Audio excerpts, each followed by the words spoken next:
ચાલો, good morning student. Mister એ વાળો પેન્શનનો જે સમ છે એની ઉપર આપણે હવે કોન્સન્ટ્રેટ કરશું.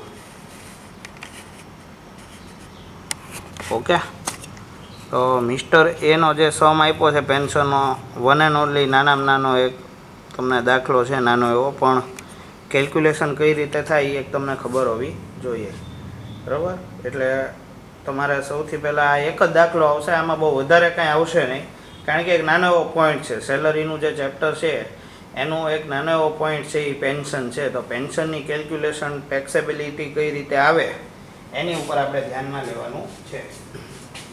તો જોઈએ તો પહેલાં તો મિસ્ટર એ રિટાયર્ડ ઓન, હવે જો ક્યારે રિટાયર થાય છે, રિટાયરમેન્ટ ડેટ કઈ છે તો ચેક કરો. રિટાયરમેન્ટ ડેટ છે એમની ઈ છે 31 ઓક્ટોબર 2018.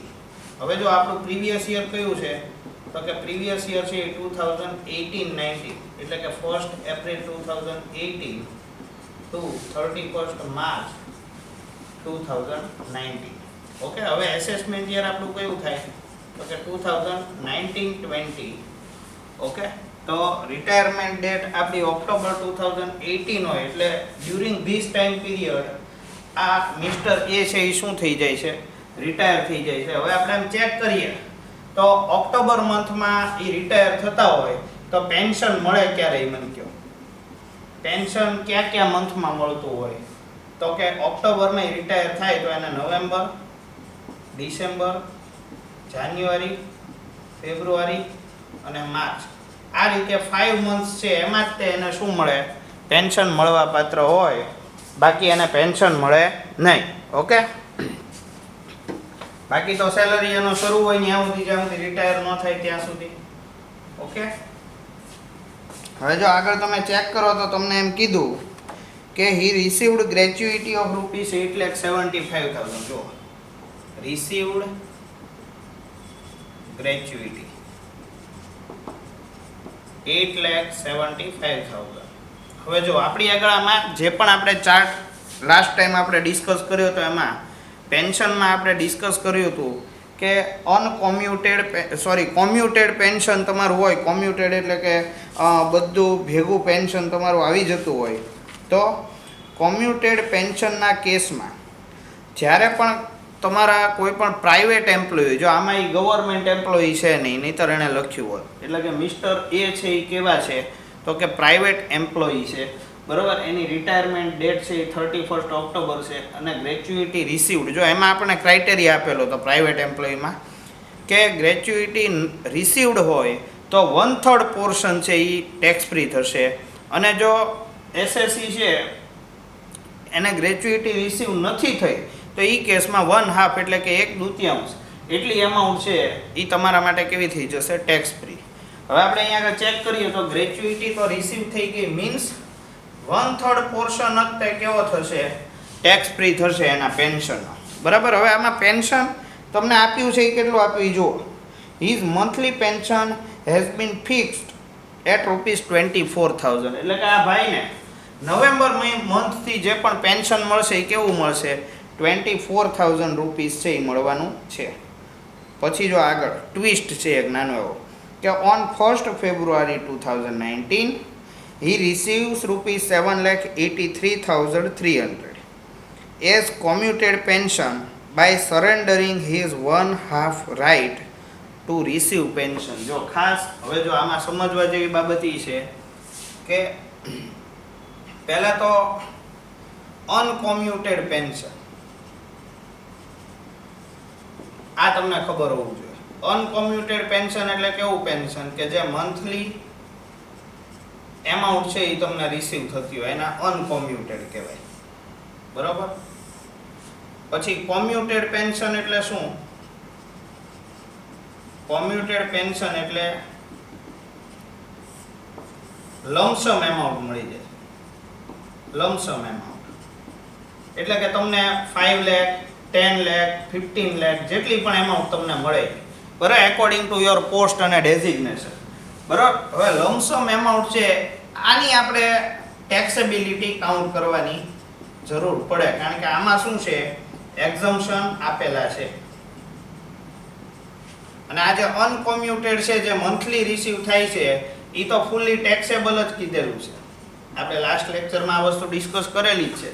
હવે તમારે આ વિચારવું જોઈએ કે આ અનકોમ્યુટેડ જે મંથલી પેન્શન મળે છે, ઈ એમ્પ્લોયર પે કરતો, એમ્પ્લોયર એટલે કે કોઈ પણ કંપની કે જેમાં આ ભાઈ જોબ કરતા હોય, બરોબર? તો આ કંપની છે એ કઈ રીતના પૈસા એના એરેન્જ કરતી હશે? એવરી મંથ એને પેન્શન છે એ ચેક કરવાનું હોય, પેમેન્ટ કરવાનું હોય પેન્શનનું. તો એક પેન્શન ફંડ આવે. શું આવે? Pension fund. જે કંપનીએ મિસ્ટર એ માટે શું કર્યો હોય? પરચેસ કર્યો હોય. ખ્યાલ આવે છે? હવે આમાં થાય શું તો કે આ જે મંથલી 24,000 મળતા હતા, એમાં મિસ્ટર એ ને એવું લાગ્યું કે મારે પૈસાની જરૂર છે. એટલે મિસ્ટર એ છે એ શું કરશે? એ કંપનીને ઇન્ફોર્મ કરશે. શું ઇન્ફોર્મ કરશે? કે ભાઈ મારે પેન્શન છે એ રિસીવ થાય, 24,000 આવે છે મારે, પણ હવે મારે 24,000 નથી જોતા. હું મારો 1/2 રાઈટ એટલે કે 1/2 રાઈટ ઈ જતો કરું છું. શેનો? પેન્શનનો. એટલે કે મિસ્ટર એ રેડી છે શેના માટે? 12,000 ના પેન્શન માટે. 1/2 રાઈટ જતો કરે, 24 ના 1/2 કેટલા થાય?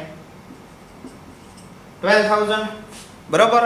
એટલે આ પેન્શન છે ઈ મને 12,000 કરી દ્યો, અને એના બદલામાં મને જે એમાઉન્ટ મળશે એ કેટલી છે? તો કે 7,83,300.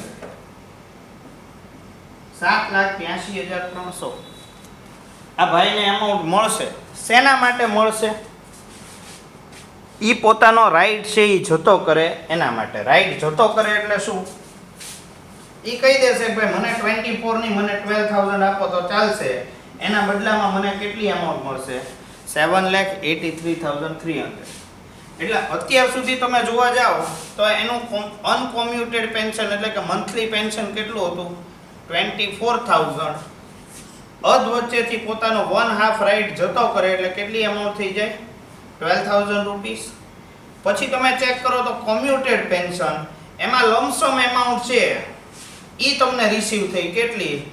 7,83,300. એટલે કે મિસ્ટર એ નો કેસ છે એ આ દાખલામાં બે રીતનો થઈ ગયો. ઈ અનકોમ્યુટેડ એટલે કે મંથલી પેન્શન પણ રિસીવ કરે છે, અને કોમ્યુટેડ પેન્શન એટલે કે લમસમ એમાઉન્ટ એક સાથે રિસીવ કરે છે. બરોબર? એટલે બંને પ્રકારનું પેન્શન છે એ આ મિસ્ટર એ છે એ શું કરે છે? રિસીવ કરતા હોય છે. જે આપણે ધ્યાનમાં હોવી જોઈએ વાત. બરોબર? આટલી લાંબી વાર્તા કરવાનો મતલબ ખાલી એટલો જ છે કે તમને ખબર રહેવી જોઈએ કે મિસ્ટર એ છે એ કઈ રીતે પોતાની પેન્શનની એમાઉન્ટ છે એનું મેનેજમેન્ટ કરી રહ્યા છે. બરાબર? એના માટે મારે આટલી બધી તમને ડિસ્કશન કરવી પડી. બરાબર? બીજો ફાયદો શું છે આ દાખલાથી? કે એમાં અનકોમ્યુટેડ, કોમ્યુટેડ પેન્શન દરેક પોઈન્ટ છે એમાં તમે ક્લિયરલી શું કરી શકો? અન્ડરસ્ટેન્ડ કરી શકો. જો હવે એનું જે પેન્શન છે કોમ્યુટેડ પેન્શન, એ આપણે લખી નાખીએ કે ભાઈ કોમ્યુટેડ પેન્શન એમાઉન્ટ કેટલી મળી એમને? તો કે 7,83,300. 7,83,300. એટલે એનો મતલબ એમ થયો કે આ રિસીવ એને ક્યારે કર્યા? તો કે 1 ફેબ્રુઆરીથી. બરોબર? આ ઓપ્શન એને ત્યારથી ઓપ્ટ કર્યો. એટલે એને પેન્શન છે નવેમ્બરમાં કેટલું મળ્યું? 24,000. ડિસેમ્બરમાં કેટલું મળ્યું? 24,000. જાન્યુઆરીમાં કેટલું મળ્યું? 24,000. પણ ફેબ્રુઆરી 1 ખાસ જો અંદર તમે દાખલામાં ચેક કરો રકમ કે 1 ફેબ્રુઆરી 2019 he receives ₹7,83,300 as commuted pension by surrendering his 1/2 right to receive pension. એનો મતલબ એમ થયો કે હાફ એમાઉન્ટ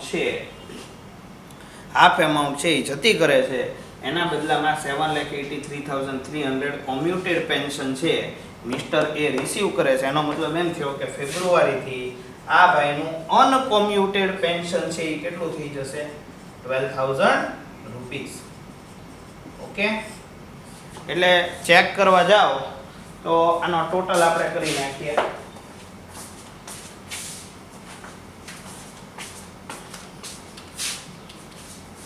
24,000 ઇન્ટુ 3 પ્લસ 24 એટલે કે 96,000 રૂપીસ છે એ એમનું અનકોમ્યુટેડ પેન્શન છે.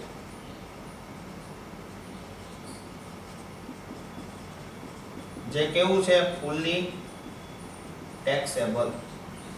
હવે જે કોમ્યુટેડ પેન્શન છે એમાં જો ગ્રેચ્યુઇટી રિસીવ કરી હોય તો 1/3 પોર્શન કેવો થઈ જાય? ટેક્સ ફ્રી થઈ જશે. ઓકે, એટલે કઈ રીતે આમાં કરવાનું તમારે? તો કે તમે ગણતરી કરતા હો તો અહીંયા તમારે જે પણ કોમ્યુટેડ પેન્શન છે તમને 7,83,300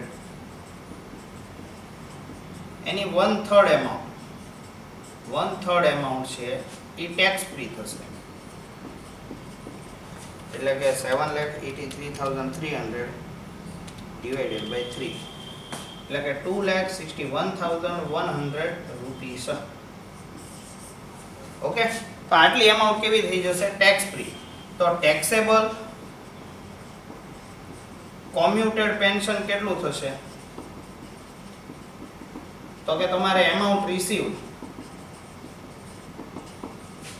માઈનસ એક્ઝમ્પ્ટ એમાઉન્ટ છે ઈ કરો એટલે તમને ટેક્સેબલ કોમ્યુટેડ પેન્શન મળી જાય. હવે એમાઉન્ટ રિસીવ્ડ કેટલી હતી? 7,83,300 માઈનસ 2,61,100 રૂપીસ. એટલી એમાઉન્ટ છે.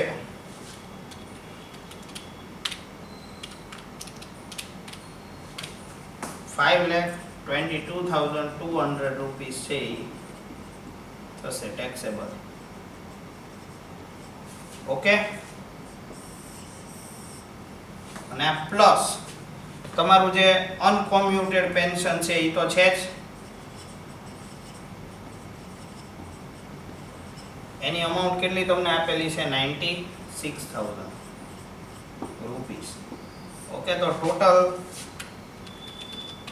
ટેક્સેબલ પેન્શન થાય 6,18,200.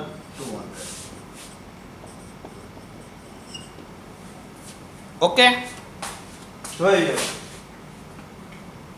પછી કયો કેમ રહ્યું. બરોબર, આ રીતે આખી દાખલાની કેલ્ક્યુલેશન છે એ તમારે કરવી પડે. બુકમાં ભૂલ શું કરી છે? બુકમાં એક નાની એવી ભૂલ કરી છે. એણે 5,22,200 ને એક્ઝમ્પ્ટ કરી દીધા છે. પણ એકચ્યુઅલ ક્રાઇટેરિયા એવો છે કે 1/3 એમાઉન્ટ છે એ તમારી ટેક્સ ફ્રી થાય અને 2/3 એમાઉન્ટ છે એ કેવી થાય? ટેક્સેબલ થાય. એટલે આપણે અહીંયા આગળ કેલ્ક્યુલેટ કર્યું કે ભાઈ ટેક્સ ફ્રી એમાઉન્ટ કેટલી? તો કે એમાઉન્ટ રિસીવ્ડ હોય એની 1/3 એમાઉન્ટ છે એ ટેક્સ ફ્રી થાય. એકોર્ડિંગ ટુ રૂલ આપણે ગણતરી કરેલી છે. તો બુકમાં એક નાની એવી મિસ્ટેક છે, એની ઉપર સહેજ ધ્યાન આપજો તમે. બરાબર, બાકી કોઈ દાખલામાં મેજર કોઈ પ્રોબ્લેમ નથી. ઓકે, અત્યારે આપણે આટલું રાખીએ છીએ.